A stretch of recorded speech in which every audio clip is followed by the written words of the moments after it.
भगवान का धन्यवाद करते हो कि भगवान ये तेरी कृपा है जो मुझे मिल रही है। लोग सड़कों किनारे बैठे हाथ फैलाए बैठे हैं, भूख से मर जाते हैं, कोई देता नहीं है। आपकी कृपा है जो मुझे ये मिला है। और उसमें से एक रोटी निकालिए, आधी गाय को दीजिए, आधी कुत्ते को, आधी कौवे को। प्राणियों में सद्भावना हो, ये मूल तत्व तो यहाँ आता है। अब एक कही गई, आप ज्यादा भी निकाल सकते हैं कि एक गाय को दे दी, एक कुत्ते को दे दी, एक जो है कौवे को दे दी, कोई उसमें दिक्कत नहीं है। एक मिनिमम रखी गई है। और आसपास कोई तालाब है, वहां हफ्ते में एक बार 2 बार आटे की गोलियां जाके डालिए।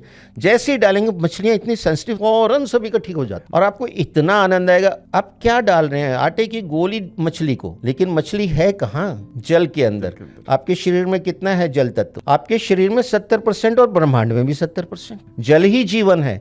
आप उनके साथ कनेक्ट हो गए, और ये भचक्र की अंतिम राशि मीन है। आप कहाँ कनेक्ट हो रहे हैं आपको समझ ही नहीं। आप कह रहे मैं तो दाना डाल रहा हूँ मछलियों को, इससे क्या हो जाएगा? आपका त्रिनेत्र खुलेगा जब आपको पता लगेगा कि क्या हो जाएगा। और ये सब मैनिफेस्टेशन के तरीके हैं। अब आप पक्षियों को दाना डालिए। अब आप जो जल तत्व से तो कनेक्ट हो गए मछली को, आपने पक्षियों को दाना डाला। पक्षी कहाँ जाते हैं? दाना खा के कहाँ उड़ते हैं? आकाश की तरफ। आकाश तत्व से कनेक्ट हो गए। पंच महाभूत तत्व क्या है? जल, वायु, अग्नि, धरती और आकाश।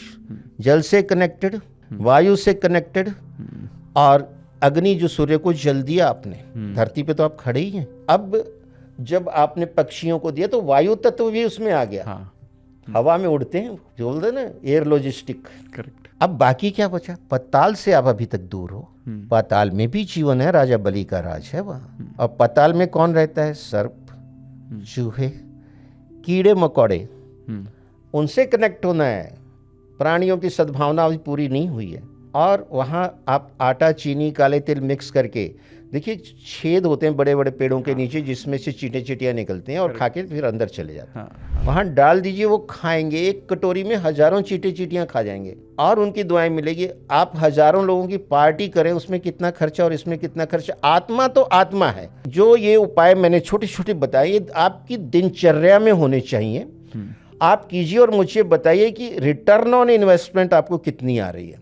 आपको 3 महीने में फीलिंग आ जाएगी। मैनिफेस्ट करते जाइए हर एक के साथ, आपको वो मिलेगा। आप अपने कर्म तो करो, दृढ़ निश्चय रखो।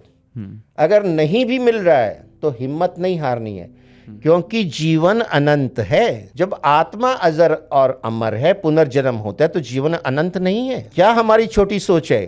हम 10 साल में मर जाएंगे, 20 साल में मर जाएंगे, फिर क्या होगा? कुछ नहीं होगा। सृष्टि भी ऐसे चलेगी और ज्यादा अच्छी चलेगी, और हो सकता है तुम्हें और अच्छा जन्म मिले। कर्म तो करो।